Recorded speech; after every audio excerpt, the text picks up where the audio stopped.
বুঝলাম আবিধানিক করতে বেদাত দুই ভাগে বিভক্ত করতে পারি আমরা, একটা আকীদাগত বেদাত আর একটা আমলগত বেদাত।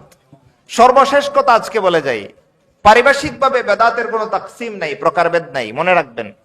পারিভাষিক ভাবে বেদাতের কোনো প্রকারভেদ নাই, সব সময় মনে রাখবেন। আমাদের সমাজে বেদাতকে দুই ভাগে ভাগ করা হয়।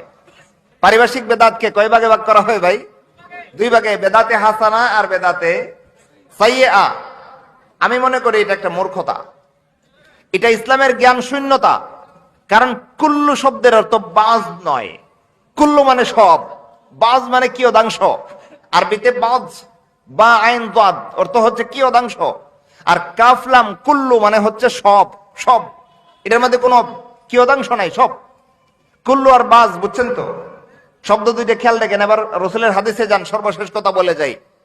পারিভাষিক ভাবে যারা বেদাতকে দুই ভাগে ভাগ করতে চান, বেদাতে হাসানা, বেদাতে সাইয়্যা, এই কথা বললা জঘন্য রকমের বেদাত গুলোকে সাইয়্যা বানাইয়া নিজেরা যেগুলো করে এগুলোর ইস্তেহলাল করার, বৈধতা দেওয়ার অপচেষ্টা চালায় বেদাতে হাসানা নাম দিয়া, এটা একটা গাঞ্জাখুরি অথবা একটা গণ্ডমূর্খতা ছাড়া আর কিছু নয়। কারণ আল্লাহর নবী বেদাত আর হাসানা আর সাইয়্যা বলতে কিছু বলেন নাই, পরিষ্কার বেদাত যা হবে তাই গুমরাহি বলেছেন। দেখেন রাসূল বলেন কুল্লু বিদআতিন দালালাহ, সবগুলো বেদাত গুমরাহি।